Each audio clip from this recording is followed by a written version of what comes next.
David Burrows. If you are here yet, David, if you are here, please come in. Doug?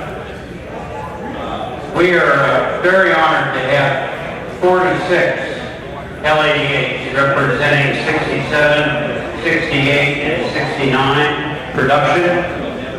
As most of you know, there were only 216 L88s built. There were 80 built in 1968. There were 20 built in 1967, and there are 12 of those 20 cars here this weekend.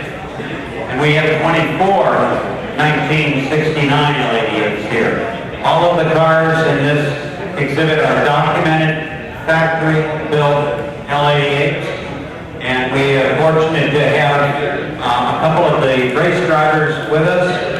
Tony DiLorenzo piloted these cars, Doug Bergen piloted these cars, and they all ended up in victory lane for sure. I'm going to let Doug Bergen say hello and say a few words about his experience with the L88 Corvette.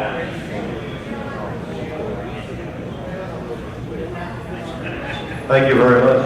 It's a pleasure to be here.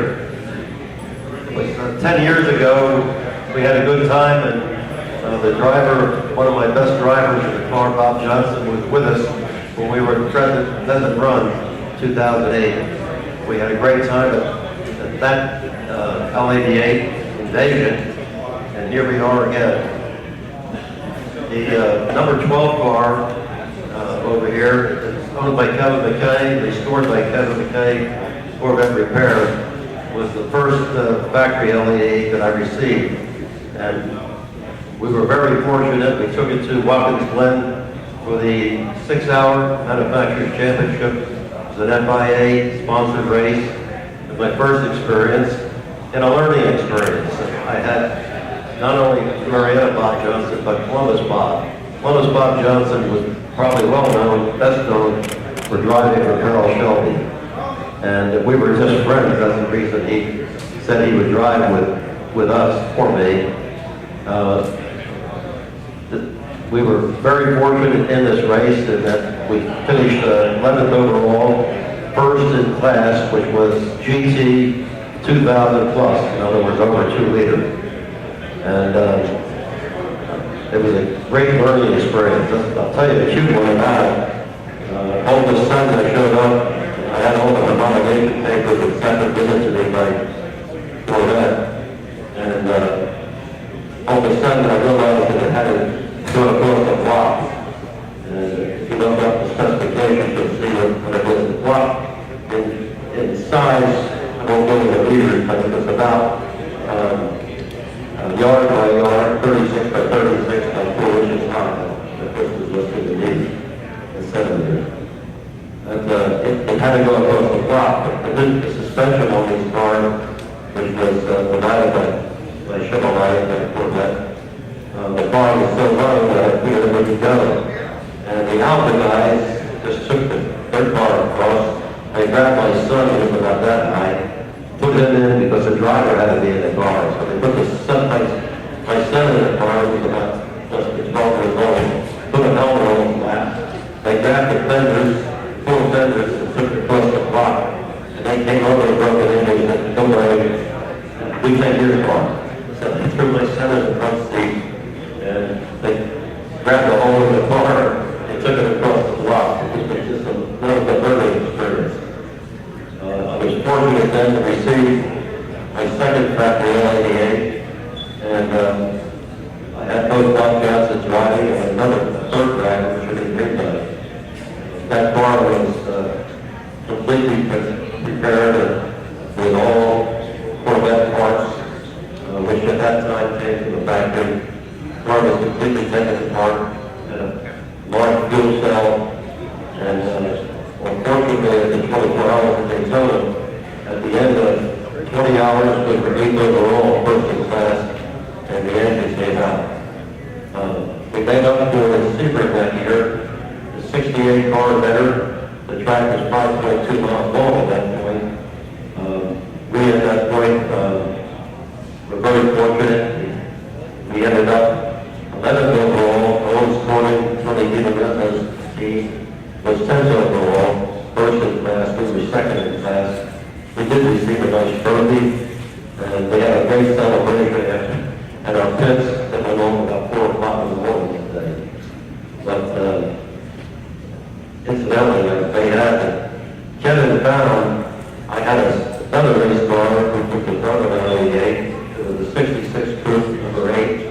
It's now in the American Muscle Car Museum. I know we saw it here a couple of years ago. It was black, number 8, with a yellow nose, yellow stripes. And that was one of my favorite cars. Bob Burbank car. And that's actually how I started racing. Thank you, Doug. Let's give Doug Bergen an L88 round of applause. Thank you, Doug. I'm going to introduce Kevin McKay. Kevin is the owner of Corvette Repair, Valley Stream, New York. The exhibit you see here, Kevin is responsible for bringing 17 of the cars that are here. Kevin McKay. Thank you, Bill. Appreciate that. Pretty amazing collection, don't you think, guys? Want to give Mr. Lott a round of applause? Bill, it's outstanding job. Team effort. Thank you, Mr. Larson. I really appreciate it where he is right now, but it's always good here. We've been very, very fortunate and blessed to be involved in restoring Penske Corvettes for 33 plus years. And like Bill said, we do have 17 that we're involved with, responsible for, so I'm so glad that I was able to convince the owners to bring the cars down here for this special weekend. You know, we do this every 10 years. I was at the first one they had in 1988, when they had it in 98, when they had it in 08, now they have it in 2018. And I said, you know something, I'm not getting any younger, and I want to be here in 2028. I hope Bill, you can join me. Bill may be in a wheelchair by then, but he'll be here. But Bill this lot will be here. Yeah, So, I'm counting on it. I want you to talk specifically on these competitions. okay, all right. Now, Bill's pushing my arm. We want to talk about Corvette race cars. Well, besides loving L88s, I absolutely adore and I'm very fascinated by, besides production cars, but just race cars with wonderful, great history. And the car right behind me is the only mid-year Corvette that raced at Le Mans in 1967, which leading its class for 13 hours until wristband went and went kaboom. But it's just an amazing car. The car was actually stolen. For a couple of weeks, they found the car with the motor missing, but the tags were still on the car, which is amazing. The car was running at a Danish Chevrolet in Southgate, California, and that was a very, very big high-performance dealership. Believe it or not, the number 92 car, which I own, I put that from the dual family who had for 32 years, also came out of Danish Chevrolet. And their corporate colors was blue with black interior. Both these cars were marine blue with black. One was the coupe that went to Le Mans. This was the SEC race that raced at Riverside. I know in 10 first places. So we're very fortunate these cars are kind of reunited together. There is one more car out there that came out of Danish Chevrolet, another factory L88 nobody knows about. And I'm hunting it down. Why? Because I am the Corvette hunter. So if you guys can buy my book yet, better buy it today. This is not I should put any plugs in, I'm going to put a plug in up there. So I'll be over here probably within the next half an hour anyway. But this car here is just a spectacular car. The car was converted back to a street car. It was driven in Connecticut. And there was an ad in Hemmings back in the early 80s. It said 1967, possibility L88, possibility went to Le Mans. So we got a hold of Mr. Goldstrand, got him Joe Malecki, that registration shop back in Kansas many years ago, great guy. Saw the ad, got a hold of a gentleman named Ed Mueller, who was a big Corvette collector at the time. And they said, well, there was a light on the door. He goes, well, the light's not there, but there's holes where light used to be. Well, just the light in the rear deck. Well, the light fixture is missing, but there's holes here. So it turned out they took a gamble and they bought the car for like $19,000 back then. And after doing their research and trace the history, it was a car that went to Le Mans. What was also really neat about this car, we had this car on display at Corvettes of Carlisle last year. You guys didn't admit to Corvettes of Carlisle, great event. It was normally the third week in August. And I'm sitting there, keep an eye on Mr. Harry Yeage's car. The guy comes up to me and he's like a skinny Santa Claus with a long beard. He walks over to me and I said, can I help you? He goes, yes. You know, young man, would you mind if I could take a picture of your car? So, well, I don't own the car, but you're welcome to take all the pictures you want. So we started talking, and he says, you know, would you mind if I took a picture of the interior? I said, sure, sir.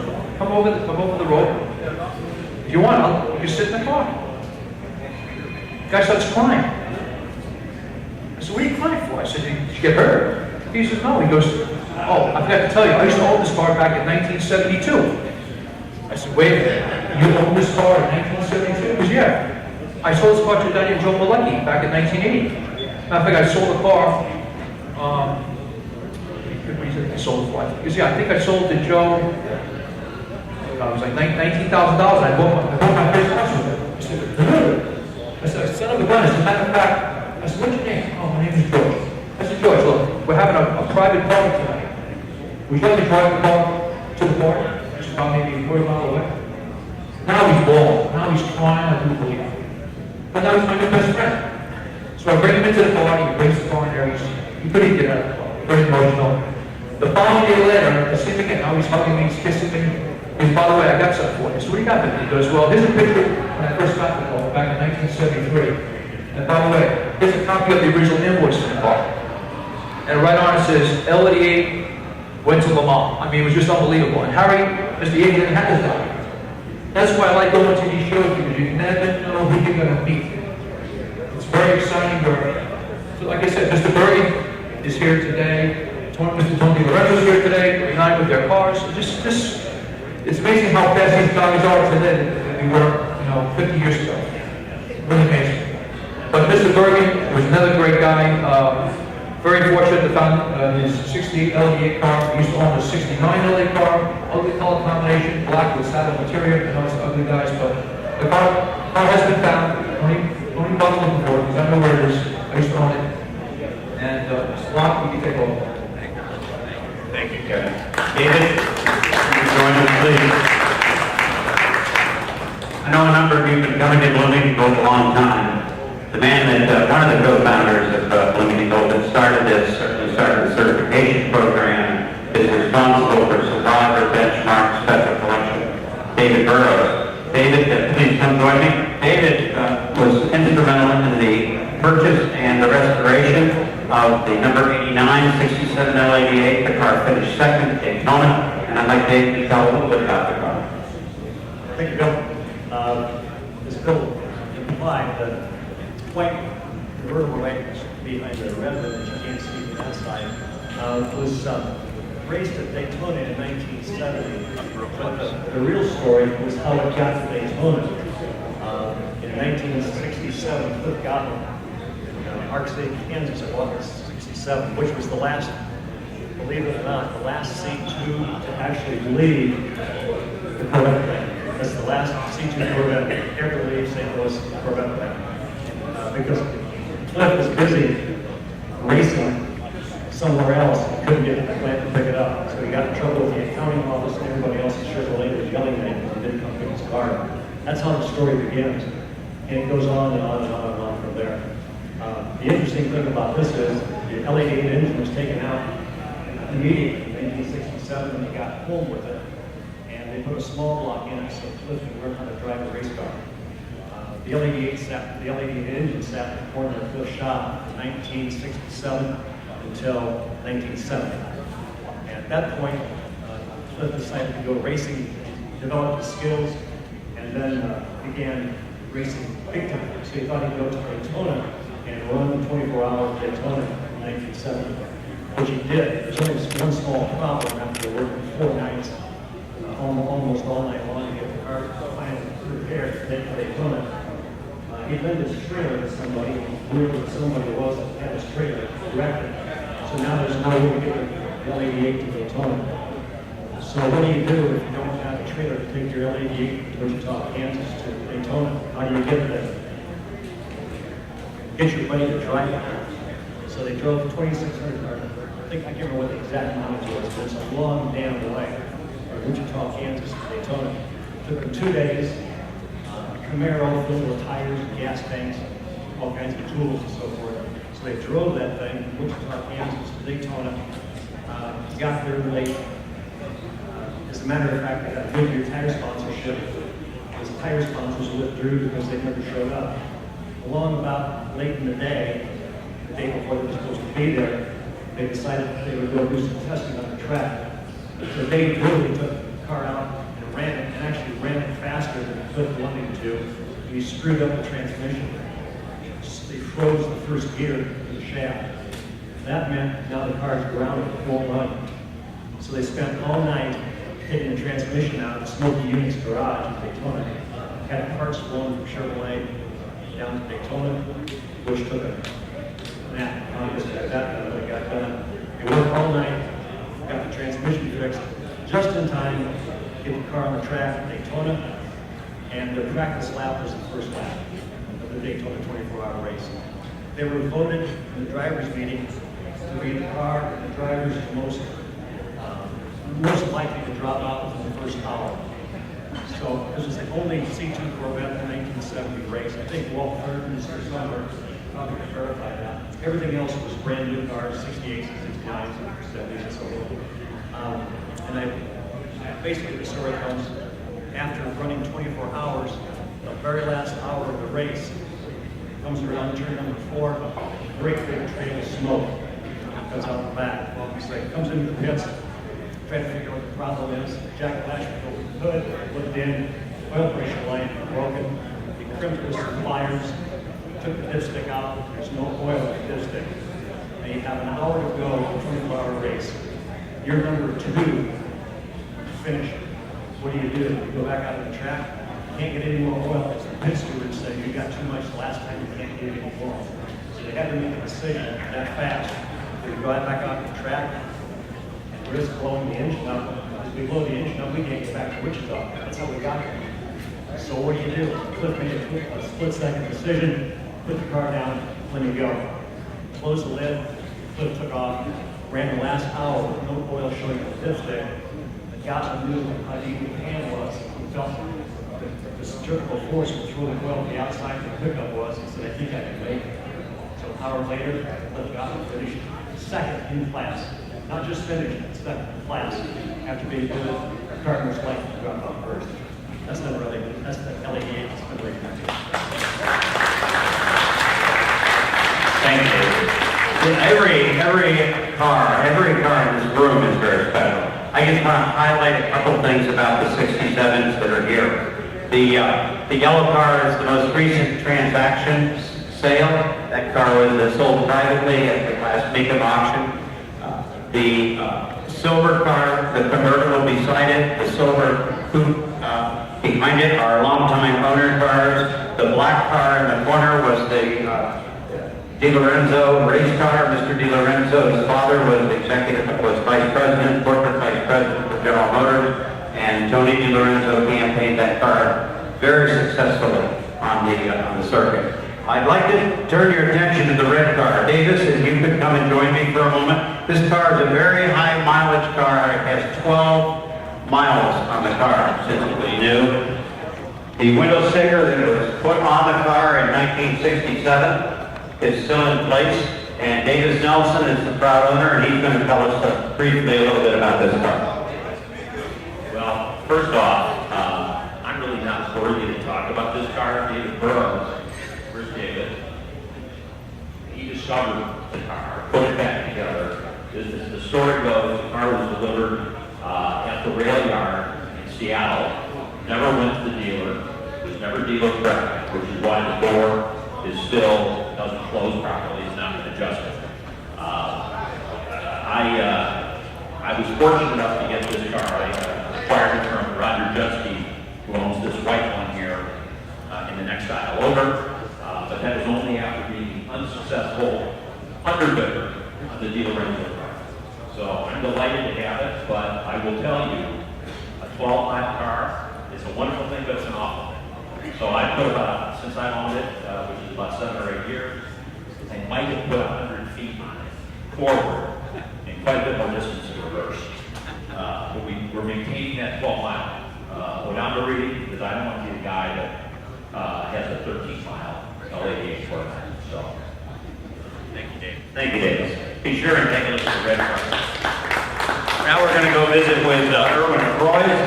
Erwin has the 67 black L88 coupe here. We're going to go over to the 68 competition car, and we're going to ask Erwin to tell us a little bit about the 68 race car, the DX car. How close is Erwin? Right here, good name. Hello, everyone. This is 68 factory L88 car. It was ordered by Sunray DX, which was a regional oil company in Oklahoma, and they had a Corvette racing team. The car was ordered, but was late being built.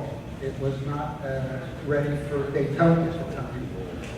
But it was built the end of February 1968, and Ralph Morrison, who was the manager of the Corvette race team for DX, Sunday DX, went to St. Louis, picked the car up, drove it to Yenko Chevrolet in Cannonsburg, Pennsylvania. Yenko set the cars up for Sunray DX for racing. So the car was taken down to Sebring, and the first time out, it won the GT class, came in first GT class at Sebring, and placed 6th overall, which was the highest place finish for Corvette at the time. After that, the car went back to Oklahoma, and the car raced many SCCA events, and was the Southwest regional champion back then. After, I guess, 1969 or so, the car was sold to Quaker State. The race team at Sunray DX. Sunray DX was sold to Sunoco, and Roger Penske worked for Sunoco racing Camaros. And the story goes that he was not fond of Corvettes. So he went to the top brass at Sunoco and said, it's either me or the Corvette. So, of course, they picked Roger Penske, and the race team that was disbanded. So the car was sold to Quaker State Motor Oil, and they raced it for quite a few years. And after a few years, they won the Northeast Division Championship for SCCA. The car was sold a few years later, and was sold to a private individual in upstate New York, Joe Sears. He raced at Lime Rock, Watkins Glen for a number of years, and then it was put away. And I'm not sure, late 80s, the car was found by Kevin McKay, and it was bought by Kevin and another fellow. Kevin restored the car, and I bought it about 10 years ago. It was vintage race when I bought it, and went through another restoration. I put it out the pasture. It doesn't race anymore. Just show the car. And that's it. Great car, and factory L88. Wonderful car. Thank you.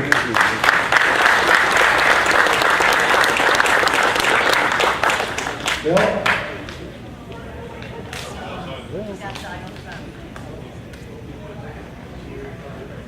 All right, guys, I'll wait until Mr. Locke comes back, but we can talk about some other cars here too, actually. You back yet? Okay. Anyone, does anybody else want to talk about their cars while we're waiting for Mr. Locke? Thank you, Mr. Locke. Erwin, thank you very much for telling about your car. Mike Pietro, are you here, Mike?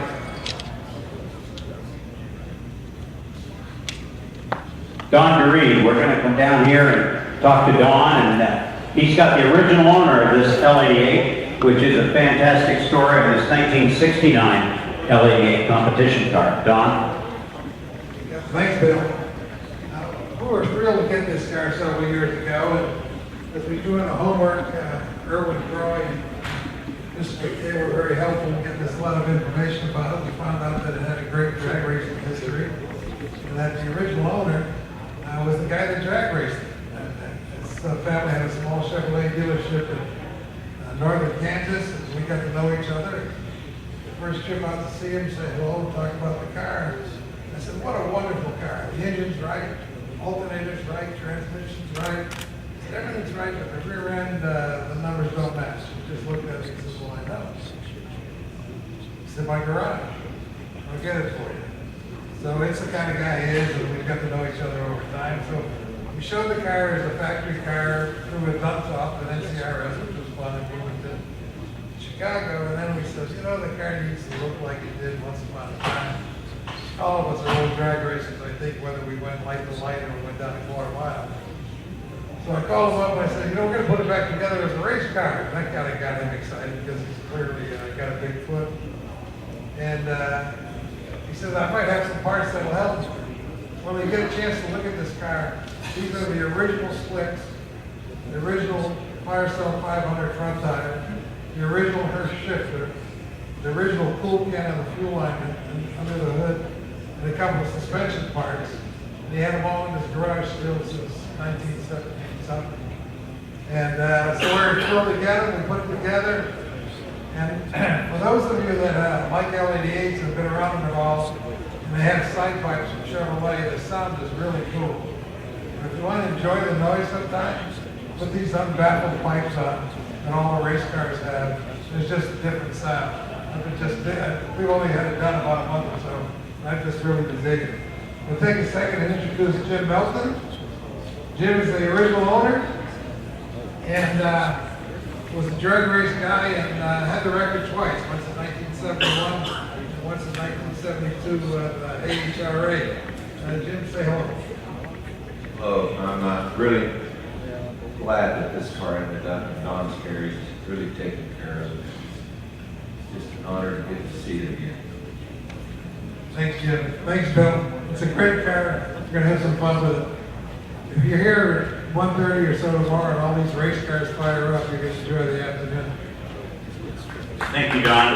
We certainly hope that we had the same weather tomorrow at this time, because as Don just said, the cars will leave this building at 1:30. They will go down and park stationary in front of the Formula One garages facing turn 1. They will take a photo shoot, and then the cars will go on the track for 2 speed laps, also being photographed. I wanted to mention to you at 3 o'clock, 30 minutes from now, they will show the Legends video, the Legends 4, the Roar and Peace video, which was done by David Burrows for L88 Invasion in 2008. And that will be shown one more time, and that will be 3 o'clock in Legends 4.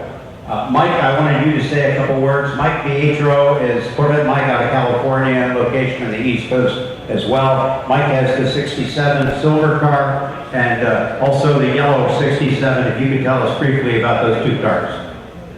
Well, the 67 silver car is really a 68. One. The yellow car is 67. Right, 68. 68. 68 silver. So the 68 silver was in a collection in Northern California. There was 3 silver cars, all convertibles, all silver black. 67, 68, and 69. The 67 silver car is over in the far corner, and this represents the 68. They were all owned by the same gentleman, a guy by the name of Len. The 69 is currently in Canada. This car right here represents all original drivetrain L88 with its original window sticker, protecto plate, tank sticker, the pre-delivery inspection, all the owner history. It's never been wrecked, never been raced, never been abused. It was owned by a merchant marine out of Grand Rapids, Michigan. And when he came back from being at sea for months and months, he would terrorize Grand Rapids, Michigan with the car. That's what and he called it Thunder Buggy. The 67 L88 is one of the 3 original motor L88s that exist today. Out of the 12, there's 2 over there, the white convertible race car and the yellow coupe. It was found in 1986 by a well-known Corvette collector, Steve Hendrickson, out of Minneapolis, Minnesota. He took 10 years to restore the car, came to Bloomington in 1997, received the Bloomington Gold, and I thought I'd bring it back here for not only the L88 Explosion, but to also have the judges lay eyes on it some 20-something years later. So, thanks all of you for coming.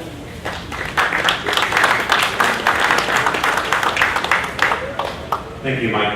We're going to talk about a couple of 69s. Frank Steck, if you would, we're going to move over to this last aisle. And there are 3 L88s in 69 that were built for Canadian delivery. And we have 2 of those 3 cars here, one of which Frank owns, and that's the white automatic car. Is that right, Frank? Yeah, Frank Steck. Look, the white automatic car is one of the 17 automatics. It was made in 1969.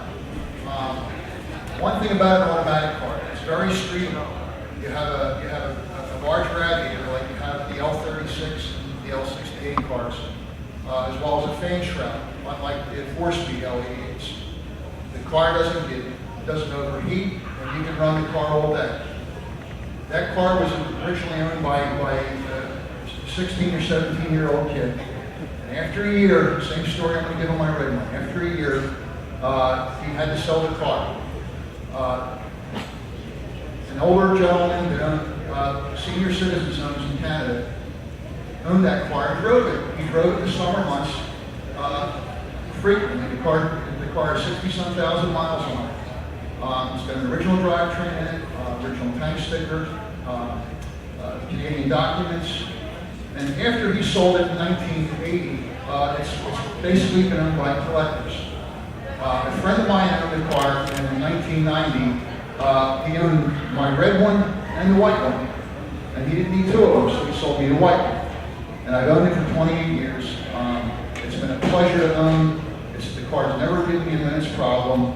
I've had a gold certified NCR's top flight and Triple Crown. And it's just a pleasure to own.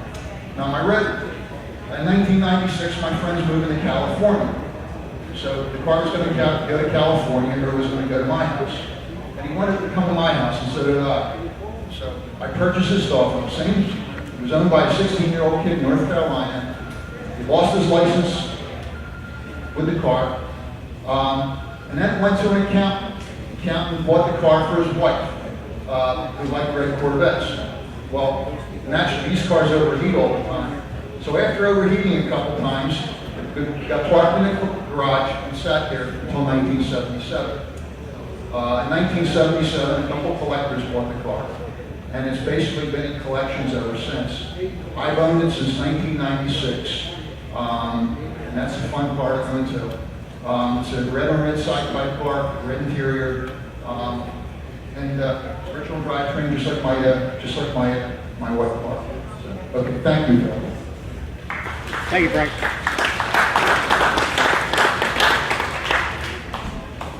Ralph, you want to come over just a minute? Where's your car parked? Back here in the corner. We're going to talk to Ralph Uthey. Ralph brought his L88. And if Mike Deitra or Chuck Ernering is still in the building, we'd like to talk about this car. This will be the last car we talk about.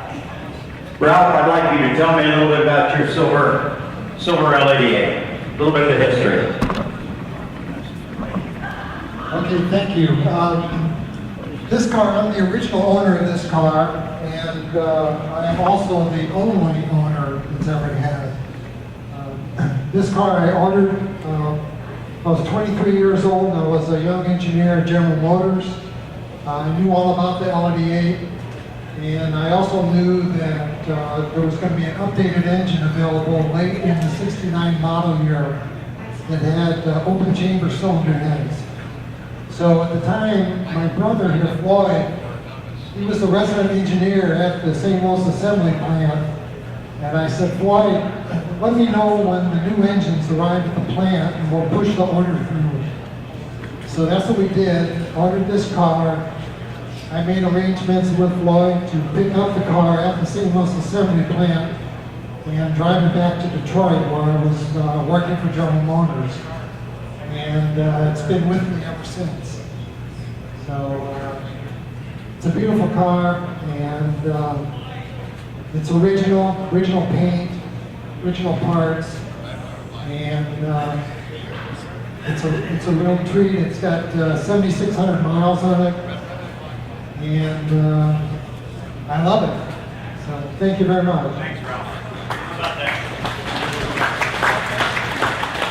How about an original owner, L88 sitting here? That's terrific. Mike Pietro, are you still here? We're going to take one last minute and talk about this convertible back here in the corner. I will speak just briefly. The 1969 convertible 36083. The car was Bloomington Gold certified, received Bloomington Gold Survivor, as well as the Zenith Award.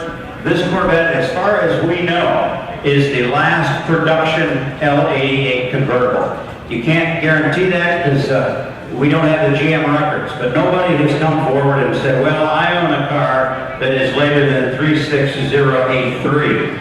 But what we have here is an absolutely pristine original 1969 L88 convertible. Obviously the car was well taken care of since new.